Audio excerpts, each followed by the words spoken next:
ભક્તો, આ દુનિયામાં બે પ્રકારના લોકો હોય છે. એક એ લોકો જે આખી જિંદગી મહેનત કરે છે છતાં પણ પૈસા તેમની પાસે ટકતા નથી, અને બીજા એ લોકો જેમના ઘરમાં ધન જાણે પોતે ચાલીને આવે છે.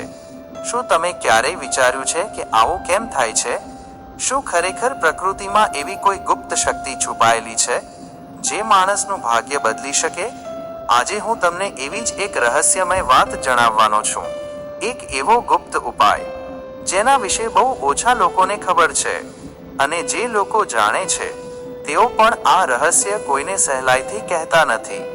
આજે આપણે વાત કરવા જઈ રહ્યા છીએ સફેદ આંખની જડ વિશે. હા ભક્તો, એ જ સફેદ આંખ જેને પ્રાચીન સમયમાં દેવવૃક્ષ માનવામાં આવતું હતું.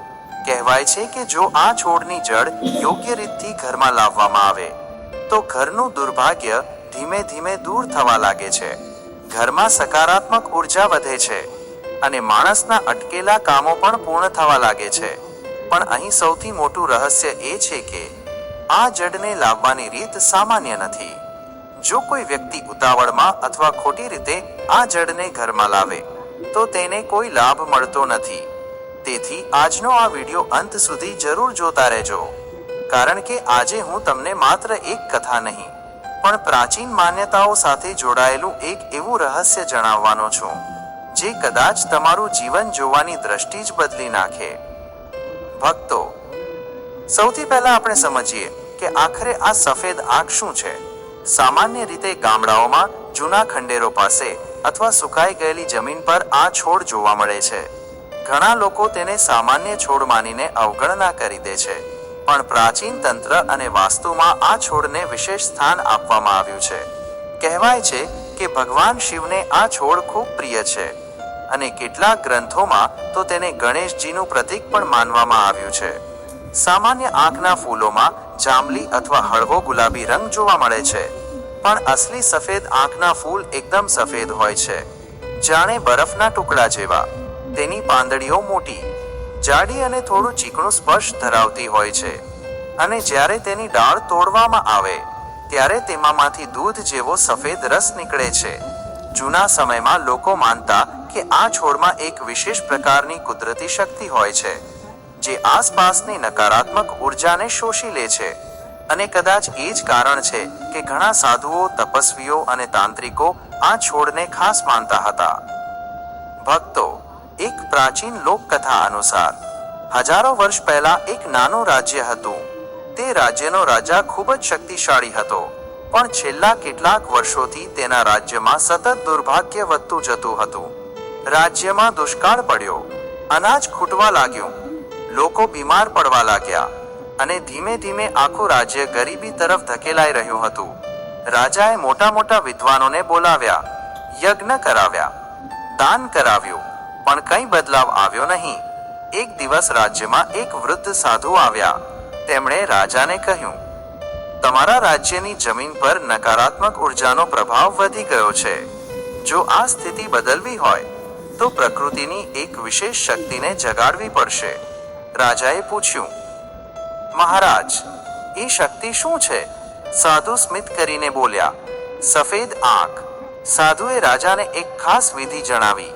તેમણે કહ્યું કે રાજ્યની સીમા બહાર એક જૂના ખંડેર પાસે સફેદ આંખનો એક બહુ જૂનો છોડ છે.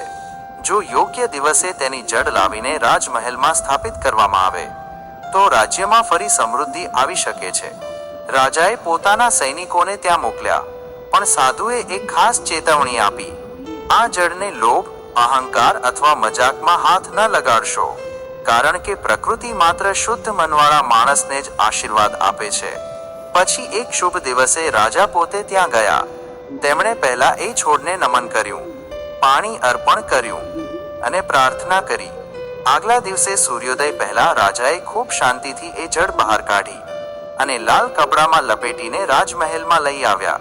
કહેવાય છે કે થોડા જ મહિનાઓમાં રાજ્યની પરિસ્થિતિ બદલાવા લાગી. વરસાદ પડ્યો, ખેતરો ફરી લીલાછમ બન્યા, વેપાર વધ્યો અને લોકો ખુશહાલ થવા લાગ્યા. હવે ભક્તો, આ કથા સાચી છે કે નહીં તે વિશે દરેક માણસની પોતાની માન્યતા હોઈ શકે, પણ એક વાત ચોક્કસ છે પ્રાચીન સમયમાં લોકો પ્રકૃતિને માત્ર છોડ વૃક્ષ તરીકે નહોતા જોતા. તેઓ માનતા કે દરેક વૃક્ષમાં એક અલગ પ્રકારની ઉર્જા રહેલી છે અને કદાચ આ માન્યતાઓ પાછળનું સૌથી મોટું કારણ હતું માણસ અને પ્રકૃતિ વચ્ચેનો સંબંધ. ભક્તો, આજે માણસ પૈસા પાછળ એટલો ભાગી રહ્યો છે કે તેણે પ્રકૃતિથી જોડાણ જ ગુમાવી દીધું છે.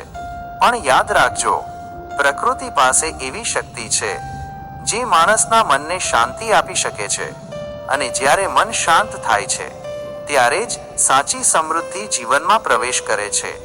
ઘણા લોકો પૂછે છે, શું ખરેખર આવી જળ રાખવાથી ધન આવે છે? તો તેનો સૌથી સારો જવાબ શું હોઈ શકે?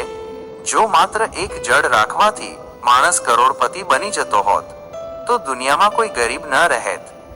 પણ હા, જો કોઈ વસ્તુ માણસના મનમાં વિશ્વાસ જગાવે, સકારાત્મકતા વધારે અને તેને મહેનત કરવા માટે પ્રેરણા આપે, તો એ વસ્તુ માણસનું જીવન બદલવામાં મદદ જરૂર કરી શકે છે. આ જ કારણ છે કે ઘણા લોકો પોતાના ઘરમાં શુભ ચિહ્નો રાખે છે.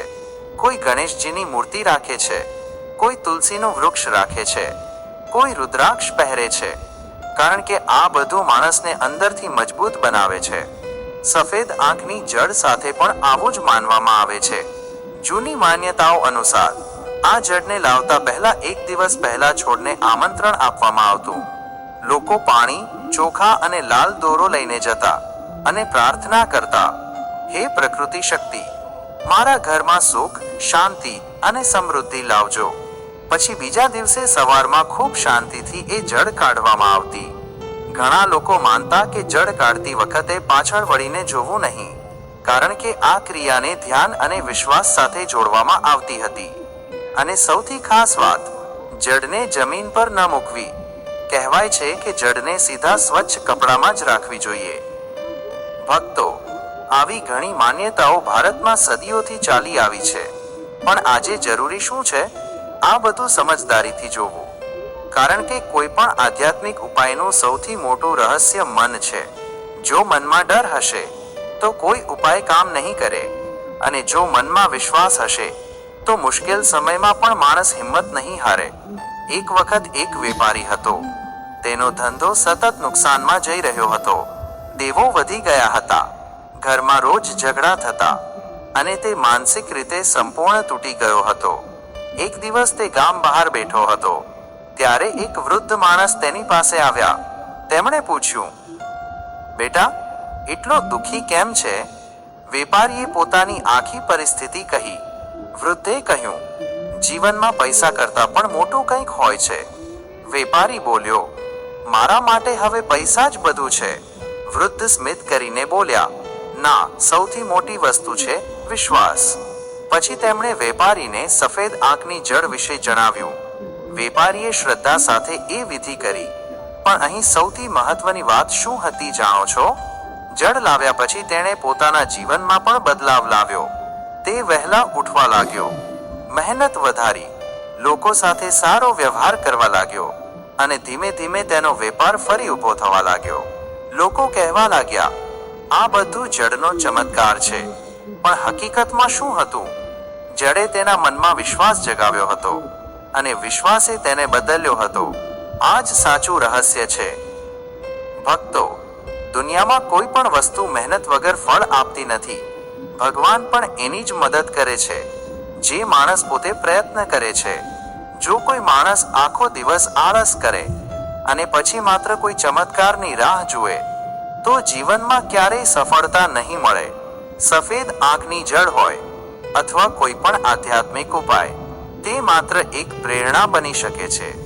અસલી પરિવર્તન તો માણસના કર્મથી જ આવે છે. આજે ઘણા લોકો સોશિયલ મીડિયામાં એવા દાવા કરે છે કે આ ઉપાય કરો અને રાતોરાત કરોડપતિ બનો. પણ સત્ય એ છે કે જીવનમાં કોઈ શોર્ટકટ નથી. હા, સકારાત્મકતા, પ્રાર્થના અને આધ્યાત્મિકતા માણસને અંદરથી મજબૂત બનાવે છે અને મજબૂત મનવાળો માણસ જ મોટી સફળતા મેળવી શકે છે. તેથી જો તમે પણ જીવનમાં આગળ વધવા માંગો છો તો 3 બાબતો હંમેશા યાદ રાખજો. પહેલી, ભગવાન પર વિશ્વાસ રાખો.